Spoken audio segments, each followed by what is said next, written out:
The Purdue Boilermakers have wasted no time here in the transfer portal. They got their big man, Oscar Cluff, joins Purdue men's basketball. We're going to be talking about it all here on Boilers in the Stands. Breaking news pod starting right now. It's Zach Eady with Purdue men's basketball, and you're watching Boilers in the Stands. Welcome into Boilers in the Stands breaking news edition here tonight on a late Monday night show. Thanks for joining us here on short notice, as there was some imminent news here. You know, the last couple of days, you kind of feel the momentum starting to shift with Oscar Cluff from San Diego State, you know, originally South Dakota State. South Dakota, San Diego's. See, right off the gate, and it's late, so bear with me. From South Dakota State, but originally from Australia, from down under. And this dude's got some game. We're going to be giving some instant reaction to it now. We'll have a deeper dive into the player breakdown, you know, for another show, but we wanted to give you guys some breaking news, instant reaction to everything that's happened here over the last couple days. And this is certainly some big news. So, Kraig, I'll start with you. You heard the news. Now it seems like Purdue's front court starting to round out for next year. This is absolutely huge. And, you know, depending on who you look at, a lot of people had him ranked as the #1 center available in the transfer portal. Quite frankly, it's probably the biggest ad Purdue's ever had out of the transfer portal in terms of a big splash. And it makes sense coming at the position that it is, right? If there's a position where you're like, Purdue can make a big splash, this should be at that center spot, just for what they've done with big man over the last 10, 15 years since Matt Painter has been here and taken over. And, you know, if you look at this team, you could talk about they might need help in this area, they might need help in that area. But if you just add some rebounding and some rim protection to this team, it very well could have been a Final Four team with just that. So obviously, there's been some more spots open up than just this one. So Purdue will be able to go out and add a couple of others as well. But this was the most important thing. Shore up that rim production, shore up the rebounding, and you do those two things alone, this team can go a long, long way next year.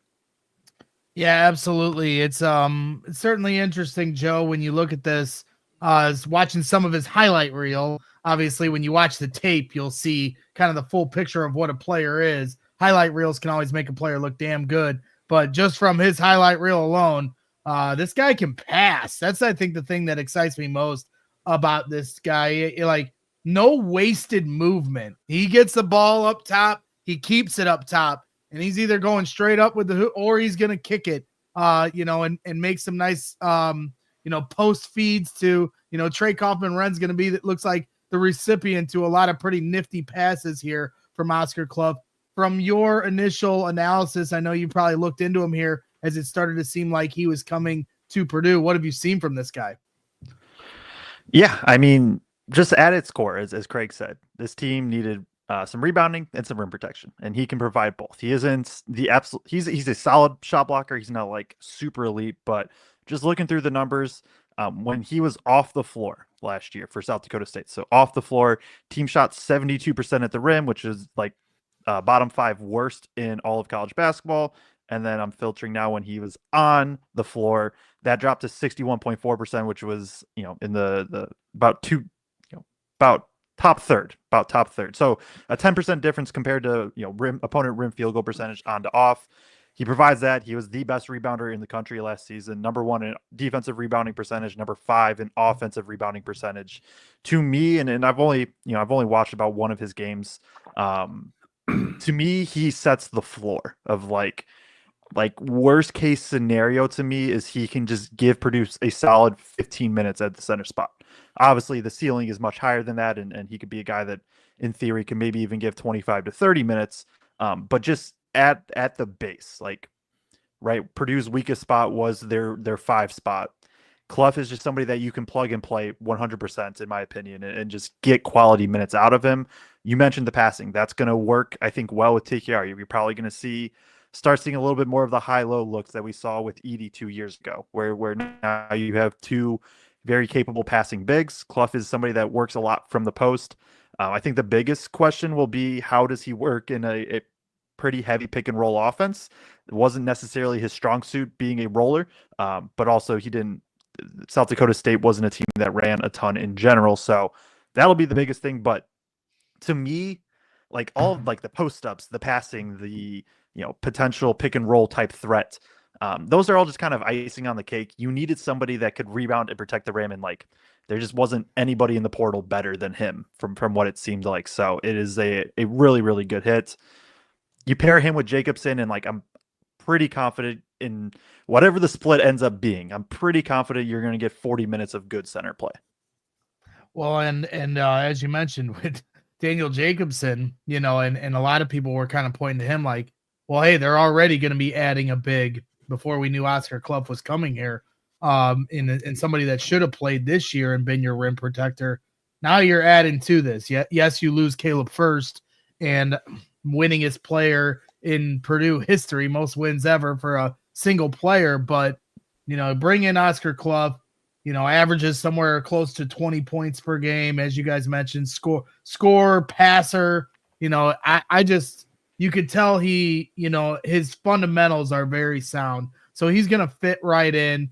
I know people were kind of pointing to when, they were like, well, who has he played at South Dakota State? Well, they did play Alabama, and he had some pretty good numbers against Alabama. I believe he had somewhere around 20 points, Joe. I'm sure you could be able to pull that up. 22 and 15. 22 and 21 15, right? 21 and 15.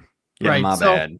Well, hey, right. But either way, same difference. And yes, Alabama did beat them pretty convincingly, but they didn't have any answers for Oscar Cluff. So Alabama was just in the Elite Eight, right? And Oscar was able to have success against a team like that. So exciting stuff. Wanted to bring you guys a breaking news show and some instant reaction to this. Please hit that like button while you're hanging out. Vibes kind of moving in the next direction as we start to look forward. A tough loss on Friday night to the hands of Houston in a game that, and I know a lot of Purdue fans, including us here on this panel, definitely felt like they should have won.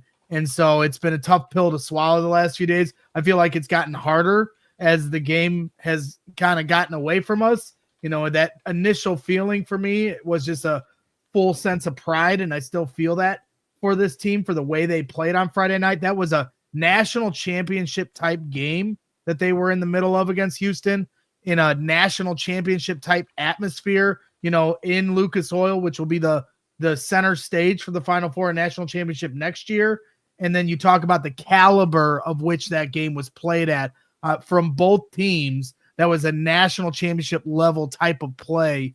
And so, when that game ended, I was certainly pride and disappointed, but as we've kind of gotten away from it, it's kind of hurt more and more, especially watching Tennessee not play very well on Sunday and kind of dreaming of the idea that Purdue could have went to 2 straight Final Fours. But now that we get a few more days away from it, here we are Monday night, bringing in a big. So now we can start to move forward here in the offseason. This is certainly an exciting addition for the Purdue Boilermakers and their staff and their team. And we're going to give you guys this coverage throughout the offseason, hopefully bring on some different people. Maybe we can get Oscar Cluff to join the show. We'll see. You never know, but one step at a time. So here we are tonight. So once again, hit that like button while you're hanging out. I think we had a question here from the chat. You kind of answered it. Heather Garrison saying, great news. Might be an uneducated question, but how will he fit with TKR? Wasn't TKR pretty vocal about wanting to play the 5?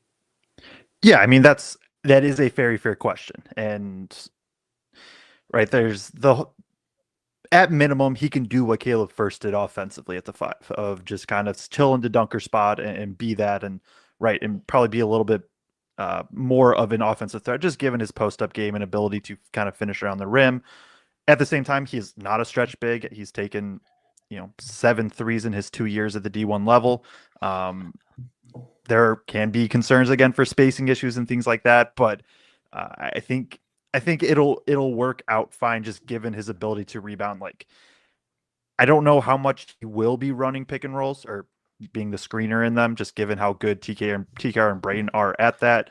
And then also, like, Cluff, in my mind, I don't see him as a 30-minute per game guy. I see him probably as more of a 20. And like I said, I have watched one game, basically. One game and some highlights. Like, things can change. But that's kind of my initial read, is like, he sets that floor of he can get you 15 to 20 minutes for sure. So that still does leave minutes for Purdue to go all if they want, or obviously Jacobson as well. But right, if you keep Heidi or you bring in another 3-4 transfer, you can still slide, like you still, I think, have that flexibility, at least in my mind. Like I don't see Cluff as this 30-minute per game guy. So there still is the opportunity. Now, we also said that, or I said that about Lance, right? And said he's like, 15-minute per game backup. And, he was like the third most important player. So we'll see what happens, but that's just my initial read. Yeah, and I think it's important to remember too. We've heard Painters say multiple times and talking about like his substitution pattern with TKR, that all their analytics say that Trey Kaufman-Renn is at his most efficient when he's playing around 30 minutes a game. So there's also time here where Cluff can be your primary post player on the offensive end as well. And I think that, TKR at 30 minutes, if Cluff gives you 20 minutes, Jacobson can rotate in there. Burgess can rotate in there. There's minutes to go around for everybody there still. I think plenty. And I think there's times where he can be the offensive focal point, and the way with his ability to pass out of that post, where we can see those kind of a little bit more traditional post up similar to Zach, and then kicking out to open 3-point shooters. But I do think that they can play on the floor together. I mean, we saw Zach and TKR do it. It wasn't always the prettiest thing in the world. I think in some ways with TK is the offensive focal point and him playing the 5. And to be clear, there's some people that are like question 4s, 5s. What is TKR? It doesn't really, if TKR is the focal point post player on the offensive end, it doesn't really matter, right? Like, and he's going to be. On the defensive end, though, that allows somebody else to be the, guard the 5 on the defensive end, which is where I think Oscar can be huge for this team as well. And that's kind of where I want to take this, like from your game and a half of what you've seen so far, Joe, is we always talk so much offensive. That's what fans love, right? Is the fireworks and the scoring. But defensively, obviously Purdue likes to switch a lot. When Caleb first came in, the starting lineup at the start of the new year, as the lineups were kind of trying to find their way this season, that's where they really found their most success defensively. And even in the tournament, I think they regained that success defensively, certainly against Houston. So I'm curious from your perspective, and I don't want to hold your feet to the fire because you should be allowed to go through all the tape, and then we'll have a more extensive breakdown here going forward. But your initial reaction to what fans can expect from a defensive perspective, is this going to be a drop coverage type of guy? How much can he switch? How much can he get out to the perimeter and recover if need be? Obviously, Purdue fans are used to both ways between what we had with Edey for 3 years, 4 years, and what we had this year. Yeah, I think he's going to be just a drop coverage guy, and what that means for anybody that doesn't know is when his guy is going to set the screen, similar to what Edey did for his career, he's going to be kind of drop back into the paint, moving back to keep the ball and the bowler in front of him. I don't see him as somebody that can switch at all, really. Him and TKR will be able to switch, I guess, when they're on the floor together, but that's about it. I don't see him having Caleb First's ability to go and defend these bigger wings and these perimeter players. So there is going to be also that type of question too, is I know people enjoyed disliking Caleb First, but at the same time, he did provide some interesting things where he could take the Ace Baileys of the world, and we can go up. I'm blanking off the top of my head, to be honest, but Ace Bailey is the big one that pops, right? This athletic stretch 4 that can go on the perimeter and create. Like, Caleb First is the one that had him, and so now when Purdue plays a player like that, right, these stretch 4s, that means TKR probably has to be on him, which can be, they're going to have to figure out how to scheme around that. They will. I'm sure that they're going to be fine. And my initial guess is he'll be drop coverage, and then they just X out from there. But getting back to Cluff, like, he is a solid shot blocker. I think he is a better rim protector than a shot blocker. And those two things to me can be different. Like, you can block a million shots, but if teams are still making a lot of them too, like the ones that you don't block, right, it's a little bit of a give and take, where he's more of just like, hey, I'm going to make shots tough at the rim for you. And yes, I'm going to get some blocks along the way, but like, you're just going to have some trouble finishing at the rim against me. And that's really big for Purdue, because Purdue is bottom 30 in 2-point percentage last year defensively. So Cluff gives a huge boost to that. Yeah, Aaron Bruner is in the shower right now and saying this is huge news. So we got Aaron watching in the shower right now. I don't know how to feel about that, but thank you for tuning in, Aaron. and Hunter McCandless adding, not only did Oscar Cluff have 21 and 15 against Alabama, he had 21 going against Cliff Amori as well, and that's obviously somebody familiar in the Big Ten, playing at Rutgers, and then last year he was at, help me out here, Alabama. Amori, he was at Alabama. Yeah, Alabama, that's right. Yeah. So I mean, that's not just having the 21 at Alabama, but somebody that we're familiar with here in the Big Ten. So a few people were asking, was he a 3 or 4 star? Derby was asking that. And Andy Buck came in and said, as a transfer, he's a 4-star per 247. So it's going to be interesting to see how he plays out. Obviously we'll have fun with the hype train. I already texted my buddy. I go, Purdue just got a stud. I called him Australian Jokic. If that's Australian Jokic, dude, the way this guy passes, man, I know everybody's excited for his scoring prowess. But when I see a big pass the way he does and the touch, I mean, with Travion Williams, we were so used to it, right? Travion was an incredible passer, and that really opened some things up. And, we've seen it a few times where Kaufman-Renn gets it in the post. They double comes. Sometimes it's not always so easy to make that quick decision, kick that ball out, drop it down. And the way this guy catches the ball, like I said, no wasted motion. He keeps it up. He doesn't bring it down. Some centers and big men have a propensity to try to put the ball on the deck, and then bad things can happen. We see Braden Smith come in and swipe so many passes or so many steals from big men that do that. Well, this guy doesn't do that. He's strong with the basketball, and I really am impressed with the way he passes it as well. So guys out on the perimeter, Kaufman-Renn, I think everybody's going to be a beneficiary from the way this guy plays. So I'm sticking to my Australian Jokic. Thank you very much. I don't care how ridiculous it sounds. I say ridiculous things on this show. That's what I do. True. That is solidly in your camp, Greg. No, I'm just kidding. Real quick, I am interested. Sorry, go ahead. I am interested, Joe, and I know you said he's not an outside threat because he's only taken 7 threes. He does happen to be 67% on those 7 threes that he's taken in his career, and he does shoot 78% from the free throw line. So there's a little piece of me that wonders, did he not take many because he was the big man and that was his role in that offense? Or does he, if he's doing the high-low stuff with TKR, if people leave him out there, is he gonna shoot a few more of those? Maybe. I think it'll just be interesting to see. I don't think it's a high percentage chance, but never know.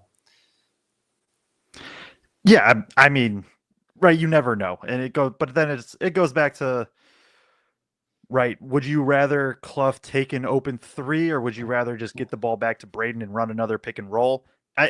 That's if it's something that he can do, awesome. It's not something I'm banking on him doing, if that makes sense. Well, he only took 6 threes last year, and he was 4 of 6 from 3, so he can shoot it.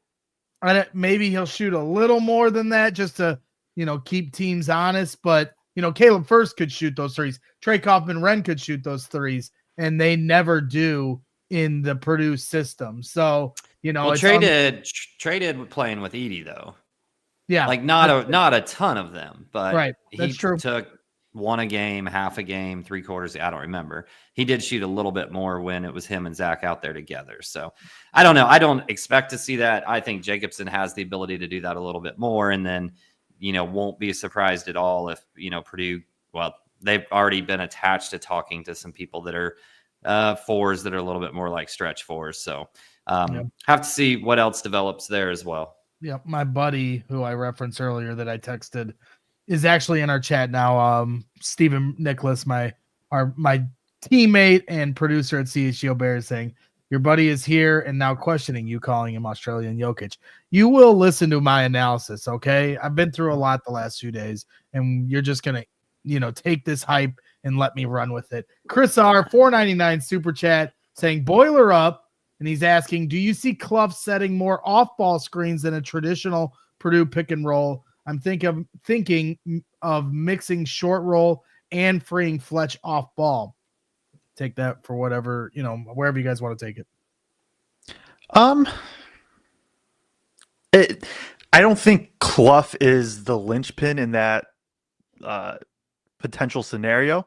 Like, I don't think him being there is what would free Lawyer. I think it would be more of a how Purdue wants to run their offense, and do they want to try to feature Lawyer and as CJ and Jakari develop them even more, or do they still want to kind of live with the usage that those have had? So, can it happen? Sure. I don't know.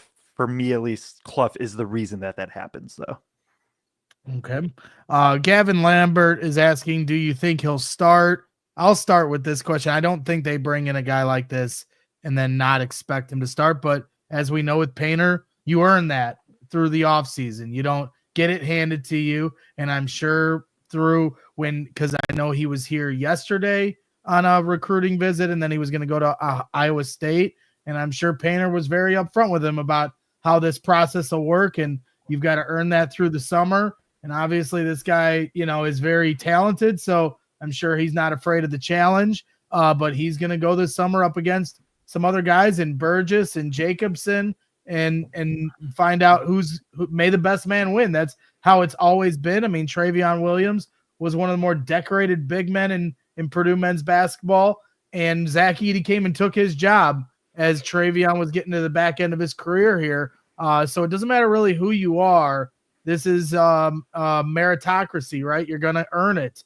And that's what's going to happen here this summer with the bigs. So I do think he'll start, but I don't think you bring in a guy like this. Same as when you brought Lance Jones in, that's with the idea that he's going to have a significant impact. And I'm sure he will as well, whether he's starting or not, but I'm sure he will. We're definitely we're going to try our best to keep this a shorter show. We say that every show, and then it never ends up being a shorter show. Obviously, Purdue had some guys transfer out, which we'll get to here in a little bit, or however you guys want to navigate this. Because Joe, I know you do a really good job with the spreadsheet of how the scholarships work. Somebody was asking, how many, Tracy Flack was asking how many years does Oscar Cluff have left? Been trying to figure that out. So I know you've had this for a few years, where this updated scholarship spreadsheet for all of us to kind of have a visual of how this all lays out for Purdue. I don't know if you want to go there or where you guys want to take this next. Yeah. Kraig, did you have an opinion on starter or not? You don't have to go in depth, but I think it'll be completely up in the air between Jacobson and him. And I say that strictly because it's a production and merit-based system for Painter. He's going to play whoever looks the best going into the start of the season. And as we've seen this year and many years before, whether that was Edey eventually taking over Travion's spot or whatever it may be, that whoever's producing is going to get those minutes. So for me, it's completely up in the air, as we saw this last year with Jacobson. You can figure out real fast having one really good center isn't enough with just one injury. So I think there's time to go around. And additionally, as Painter says, a lot of times it's not about who starts. It's about the rotation and starter minutes and who finishes the game. There's a chance maybe he doesn't start, but he actually plays more minutes at that position too. Well, and as we just said, Caleb Furst, the winningest single player in Purdue basketball, history, Purdue men's basketball history. He didn't start the year. He had to earn that halfway through the season. So it doesn't matter who you are. Yeah. And so I just wanted to give Kraig the option there to give his thoughts. My initial gut reaction, I think Jacobson starts. My thought process right now is Cluff is the floor and I mean that in a good way. Like, he raises the floor of this team. I still think the ceiling is reached by Jacobson being who we think Jacobson can be. With that said, as we both said, cannot have enough centers, and Cluff is going to be very good. I don't want that to come across like I don't think that. But here is the chart that Braggs was talking about. So this is just the updated roster chart. There is a big change going into the season. There are 15 roster spots total. It does not matter walk-on, scholarship, nothing. 15 total players. So right now, Purdue's at 11 with the news of Berg, Waddell, and Colvin transferring out, and then obviously Cluff transferring in. I do not. If somebody knows confirmation of if what walk-ons are staying for Purdue, let me know, because that's going to be the biggest hassle this offseason, is figuring out what walk-ons are staying for all 18 Big Ten teams, because as I said, walk-ons now take up one of the spots. You only get 15 players total, but this is where we're at, and you can see kind of the current upcoming year in the bottom right. Nobody on Purdue has the NAIA JUCO year available after this year, although Cluff is using that this year.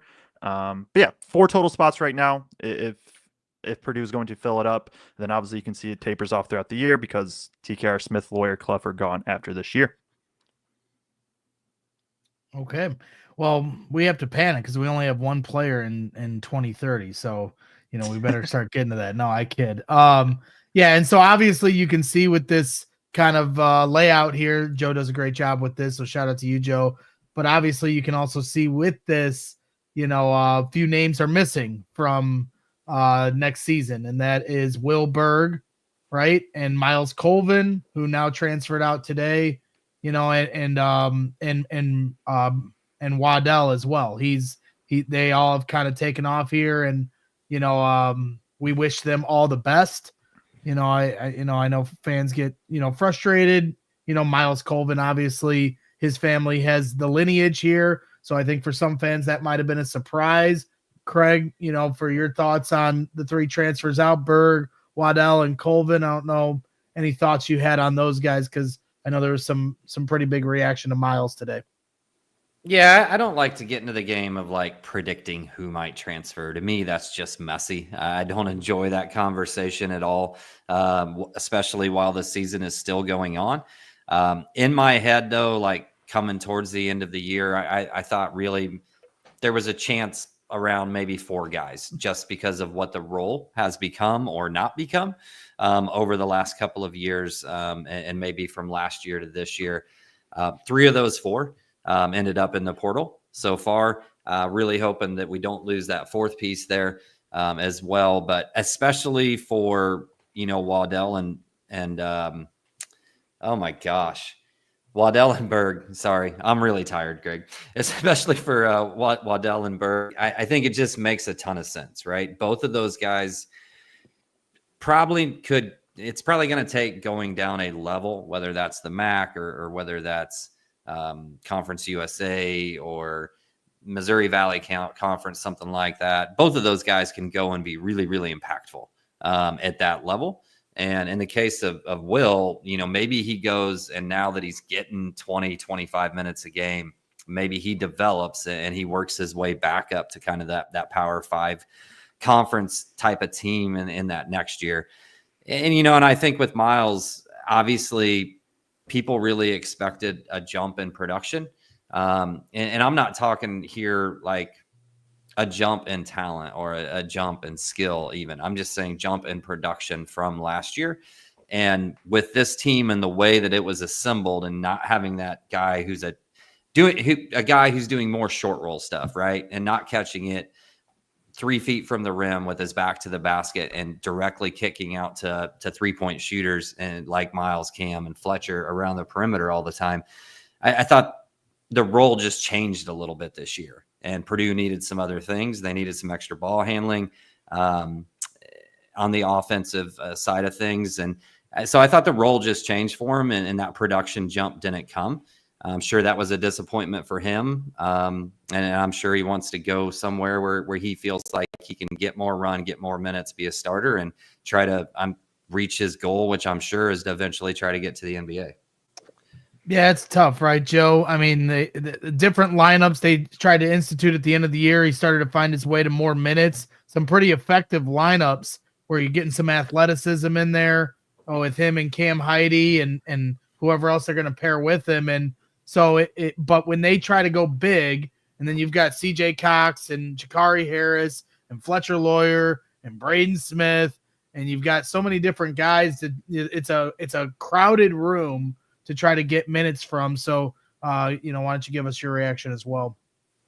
Yeah, I mean, starting with Berg and Waddell, that one's, I think, a very clear, just best case for both sides. Like, they can go get minutes elsewhere. Didn't quite work out, um, for various reasons, and it happens, and it's just going to happen it happens for every roster. And now those guys, a positive of the transfer portal is like those guys now can just go find minutes next year. So happy for them. Hope that they go find good spots.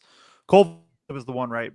It's kind of been thought, I've had the thought for a while, like he probably could transfer. It's one of those that, like, yeah, it's unfortunate, and you don't want to see him go in any capacity, right? Because he's a Purdue guy. He's shown the flashes. I mean, the defense improved a lot, but at the same time, like, I don't think he's irreplaceable by any means. Just means you got to do your homework in the portal now. Go find another guy. Go find another 2 guys in the portal, and kind of fill that spot with the wing and the 3-and-D shooting, right? Like, that's pretty much what they need. 3-and-D, maybe a little bit of a little bit more ball handling, and you can go and find those guys. So it's one of those, like, also, I think it could be beneficial for Colvin just to get a fresh start as well. And I think there's a good chance where we look back at the Colvin one and Colvin has a great year wherever he goes. And Purdue's also able to find somebody in the portal that is very productive in their role. And it's just a win-win for both sides.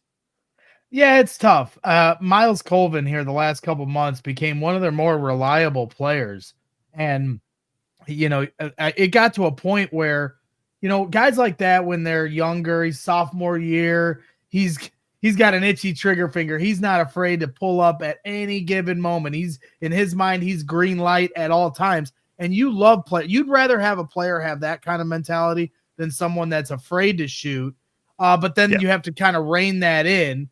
And with guys like that, sometimes you're like worried if they're going to shoot too much. But with him, with the way his form was, with the way he elevates and pulls up, like, I always felt confident. Even if it didn't go down, I liked that he took the shot more times than not. His defense, his rebounding, his athleticism that he brought, and an influx of energy was always there. But then when he started to become a really reliable shooter, guys get left, Braden Smith gets the skip pass, now he's open in the corner. You more times than not, he was knocking down that shot. So that is such an important role to this offense. And obviously Cam Heide has also found his way into that role as well. But to lose Miles for next year when you're going for a national championship run here is certainly disappointing. I understand why he does it. He's going to be a junior next year. You got a couple more years to try to make your way to the NBA, which is ultimately, I'm sure, what he's trying to do. So he's probably looking for starter minutes somewhere so he can make a bigger impact. And we're certainly all rooting for him here, in Boilers Nation. So no hard feelings, but he will certainly be missed on a multitude of fronts. And obviously the Colvin family, speaks for itself when it comes to what they've brought to the Purdue program. So show them all the love and respect that they deserve. And then Will Berg too, man. I mean, the end of the year, to the way he, found his way to impactful minutes, I was really impressed by that. So for him, wherever he ends up, with his size, he's always going to be a disruptor on the defensive end. And if he can find his way offensively, he might be able to get a little more success as Purdue starts to round out, once he transferred out and then you saw Iowa State pick up a couple guys, you felt like Oscar Cluff was coming here to Purdue. It was only a matter of time. And there, obviously the rumor mill is churning and all these different Purdue accounts are getting everybody fired up, but we get to have a little fun tonight as Oscar Cluff from South Dakota State joins Purdue men's basketball here for this season. Excited for that. And see who else they can get. We have a couple super chats, or at least one more in here from Jason Depew, $4.99. Is there an end time to the portal? When will we know the roster will be set? Thanks for the show, guys. You guys know April 22nd is the last day to enter the portal, but as long as you are in the portal before then, you can commit whenever you'd like. In theory, you could commit in October. Generally speaking, though, you just need to have your name in before April 22nd. So that'll be kind of the first cutoff, I would say, of who's knowing who's going to be on kind of what team. You'll know the returnees at that point. And then generally by May, maybe June, you'll see the last of the transfers for the most part kind of trickle, and is at least what it went last year. Obviously things can change year to year, but that would be my generality. Is late May, I would say you have a pretty good idea. There might just be like one more piece that gets added. Except for grad students, right? Grad students can go later. No. They changed that? They changed that. Yeah, because Cam Spencer. Okay, I gotcha. I thought this was an interesting question from Kristen. She's, and shout out to Kristen. She was out at our meetup here at the Saint Shack here on Friday night before the Purdue Houston game. But she asks, curious how the NIL works with Oscar Cluff since he's from Australia. We kind of dealt with this a little bit with Zach Edey. Do you guys have any thoughts on that? Yeah, I mean, as of right now, international students can't be considered employees of colleges or universities because they don't have a work visa. They're here on a student visa. The thing Purdue tried to do was they tried to get a work visa approved for Zach his final year here. The big kind of crux, though, or what's up in the air about this still, is that House settlement will kick in a couple of months here. And there's some discussion that there might be slightly different about how that's interpreted, and would profit sharing, revenue sharing be considered like passive income instead of earned income? And could that kind of skirt around the rule and whatnot? So I think it's TBD, to be honest. Otherwise, that money has to originally be earned like through Australia, similar to the way Zach's was earned through Canada. Okay, appreciate that's the kind of insight you only get here at Boilers in the Stands, right off the rip from Kraig Bowers and Joe Jackson. We did have a question in here in the chat asking from Brother Ted, how tall is Cluff? So forgive me for not getting into the details a little bit. He's a 6'11" senior from South Dakota State, 260 pounds in the 2024-2025 season. Averaged 17.6 points per game, 12.3 rebounds per game. That was second in the nation, and 2.8 assists with a 63.4 field goal percentage, which was 8th in the country. Stephen was adding here by the years. He was 75% from the field in 2021. So I have to imagine that was probably with a shorter sample size. In 2022, same thing, 74.8% from the field. 2023, it took a dip to 53.8, but then back up here this year to 63.4. As I said, one of the tops in the country. Yeah.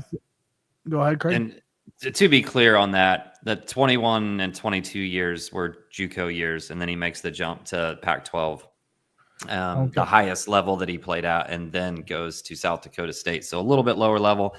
I think some of it was probably just adjusting to NCAA Division I players in general.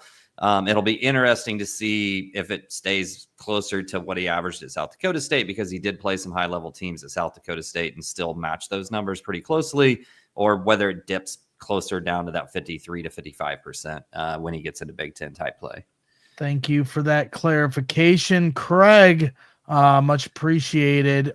We got a few more starred comments, and then we'll probably cut it loose. Like I said, we'll give Joe and Kraig an opportunity here to dig a little deeper into the tape and give you an official player breakdown that'll certainly have more extensive coverage and insight to what he'll do on the offensive and defensive side and how that'll match up with what Purdue does within their systems. But for tonight, we wanted to give you a breaking news show and, have a little fun with this. We're trying to move forward after a tough loss on Friday. So we appreciate everybody tuning in.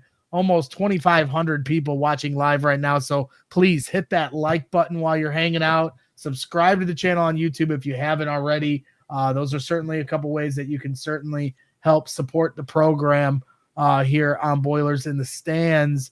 And Who's Johnny says, we lost Colvin. I think he meant to say I wouldn't consider taking Catchings back under, or he says I would. No, I think he means would. Oh yeah. Okay, I'm sorry, Johnny. Don't mean to misrepresent what you're saying. You're correct, Kraig. He says I would consider taking Kanan Catchings back under circumstances.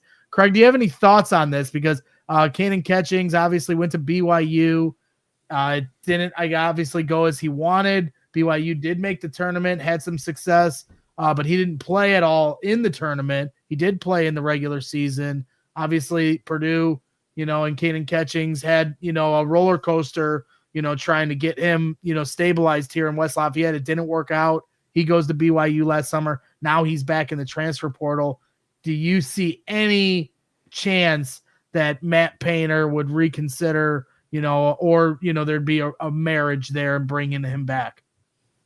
I mean, never say never, right? Because you never know what the conversations were at the end of that exactly, although Painter was pretty open and honest about exactly what the conversations were.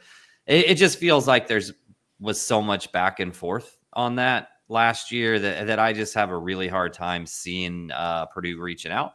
But again, never say never. Obviously, he does some things well that Purdue would benefit from. Like I said, I would expect. And kind of the other area, I guess, that we've seen them reach out to is that 4 spot with somebody that can stretch the floor a little bit. Ideally, I think you'd like to get somebody a little older, junior or senior class that's a little bit more experienced and mature and quite frankly, a little bit more developed body that would be able to withstand on defense as well. So long story short, I highly doubt it, but hey, you never know. Joe, anything on that? Or well said there from Kraig? It's not. Yeah. I would be utterly shocked. Unlikely to happen. Rick Wagner says, I worry about Burgess and Jacobson. Joe, do you have any concern now with the addition of Cluff? You've got, Trey Kaufman-Renn. Do you have any worry about either of those guys? Jacobson, no. And that's more of my just belief in Jacobson. Like, I think he's going to be very good. I think there's a very real scenario. He is like better than Cluff. Not that that's a guarantee, but Burgess, I guess, is the one where, like, as I've thought through this, I'm like, okay, where do his minutes exactly come from? And I don't quite know the answer to that. Maybe some backup, like 4-ish stuff, but I don't know if they. I was don't thinking. Know. There's going to be like AR now. And I don't, with Purdue having the national championship aspirations, right, that they do, at least for me personally, I wouldn't want to bank on Burgess as the backup 4 for this year. So I do think that they go try and get somebody too. Like, Burgess is the one guy I could see getting squeezed a bit, but also Burgess could have a monster summer and then he's good next year. And right, that can always happen too. Yeah. Okay. And I know just from talking to some of the guys, there's a big expectation with like over the summer that his body is going to change as he gets like a full year of working out and then going into summer and coming back into the fall. Because a big part of the issue this year with him was just like fitness. Like Painter talked a couple of different times about like, yeah, we get like 3-4 minutes at a time that are really good from him. And then he gets tired. So I think if that changes, there's potential. He's still going to get minutes for sure. If I'm him though, and Joe kind of talked about this heading into the season that he saw him as kind of like this combo 4-5, kind of like TKR is. And if I'm him, I'm saying, all right, well, I got one more year playing behind Trey and learning and really working hard. And the other 5-man they bring in has 1 year and done. And then I'm in good position to really shine. And you're playing behind a guy that kind of had to do that. So I'm not worried about like Burgess leaving, I guess, if that's the question. If the question is worried about them getting enough minutes to develop, then I can understand it a little bit more. Yeah. Well, and unlike Daniel Jacobson, Burgess played all season and he was getting some pretty significant or at least important minutes, and at times made some plays. He's got the body, he's got the frame, right? He can shoot the basketball, he can do some different things. So it's a good problem to have that Purdue has right now with their front court and trying to put the pieces together with that puzzle. So it'll be interesting to see those guys battle it out, but there's some quality depth that you guys are going to get to have as Boilers fans going into next year. And I'm sure Painter is very excited for that. So we'll have to just wait and see how it all shakes out and see how these guys compete and figure out their minutes. Do you guys, is there, I know we went over the chart a little bit ago, Kraig, but do you see anybody that's like a surprise red shirt for next year I know sometimes you see, We've only got one freshman coming in. So, But you mean like a sophomore My- yeah, redshirt or something? that's My where answer I'm going would- with this. My answer would be Burgess. Like, there's a scenario where if they do go out and get a 4 that's going to play, that like Burgess gets really squeezed, and then it's just like, all right, I'll do the red shirt this year. I would not bet that happens, but if you're talking about a surprise one, like he's to me the pretty obvious answer Well, and that's why I brought as of it right up, as was- it stands right now. We'll see Yeah. what happens. I expect Purdue to probably bring in 2 more guys. I would bet. So that'll also affect things too. Okay. And well, sorry. go ahead. Along with that, too, a little bit of like we know he was nursing an injury towards the end of the season. I don't know exactly what it was. I don't remember if the guys, the other reporters, got to ask Painter about that in the last kind of press conferences there or not. But don't know how much he's nursing that and if that's going to be a problem, going into offseason and coming back next year or anything like that. Also, Okay. I just thought it was an interesting wrinkle to bring up here as we're rounding third on this show. I promise we're going to end it. Boilermaker for life. Is there any other portal players Purdue is looking at? Have you guys looked at the waiver wire, the rumor mill, anybody that stands out to you guys that you'd want on the team, or B, that you've heard potentially could be of interest with Purdue?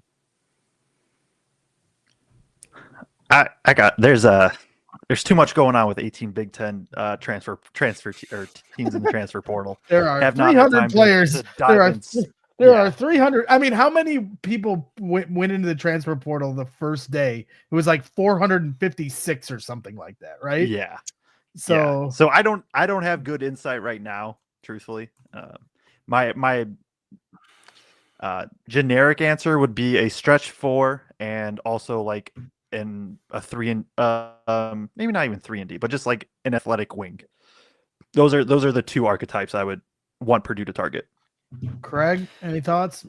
yeah, I haven't really paid all that close of attention to exactly who Purdue's name has been attached to. I remember there was a 4-man that I thought was like from the Southwest, some team out in the Southwest a few days ago that they were supposedly linked to. But man, sometimes you see those lists and it's like 22 teams have reached out to Billy Bob from Grand Valley Junction, so I don't really pay attention to anything until I hear about a visit, man. Like until the word visit is attached to it, I just don't really pay that close of attention yet.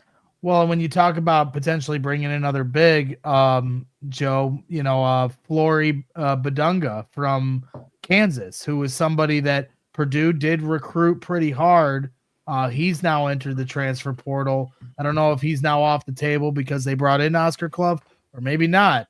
As Joe did a little, almost collapsed his computer there. But that was somebody I think some fans were certainly interested in. I've seen a bunch of people bring up a name in the chat, Vincent Edwards. I don't know if anybody has any insight on that guy.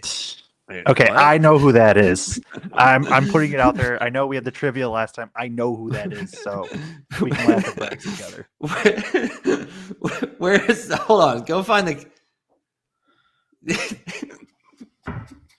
I did this on purpose so everyone knows. No, because Kraig does this damn pop quiz the other day and says, "Is there going to be a bits pop quiz tonight?" So I was gonna see if I could trick you guys. Of course I can't. And we're not doing a pop quiz tonight. I don't know if I'm ever doing another one again because you know what? That was a bus toss, and I'm not getting bus tossed again here on this program. Bringing up a bunch of stuff that we all know I'm not going to be able to answer, and I'm not doing it. But I've tried to trick you guys, and I couldn't do it. But that's fine. It's fine. It was a good effort. Yeah, it was a good effort. I know everybody wants more pop quizzes. We'll get the chat involved, but I'm not doing it anymore because I got a million messages from everybody about how stupid Joe and I looked, and we're not doing it anymore. It's not happening. Oh, come on, Greg. No, I'm not doing it. I'm not doing it. It's fun for the fans. They were begging us to do more. I'm not doing any more tonight because I got a report due in an hour and 25 minutes. So, but another day. It's coming, Greg, whether you want it to happen or not. All right. David Jenkins adds here 77.8% from the free throw line, for Oscar Cluff. So that's another big, variable when you consider bigs. They got to be able to shoot from the free throw line. And this guy, almost an 80% free throw shooter.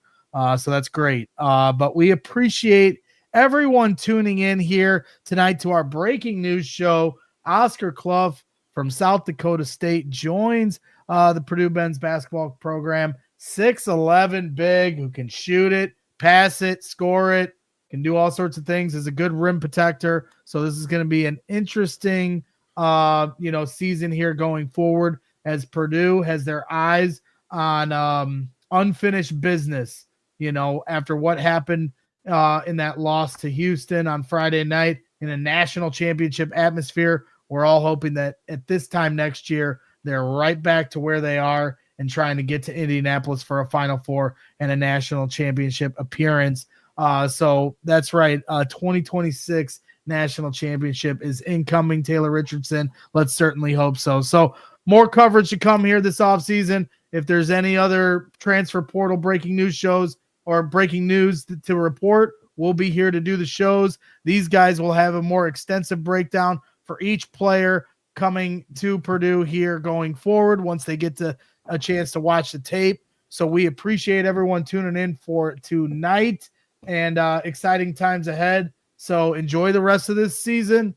And but we will continue to give you guys the coverage you're looking for. And we'll probably have a season wrap-up show still to do and much, much other stuff. So once again, thank you to everyone for tuning in. And if you guys don't have anything else, I'll sign this baby off. That's it. Really good pickup. Really good pickup. Very excited for the next year. All right, guys. Well, have a good night. We'll catch up with you soon. And always, boiler up.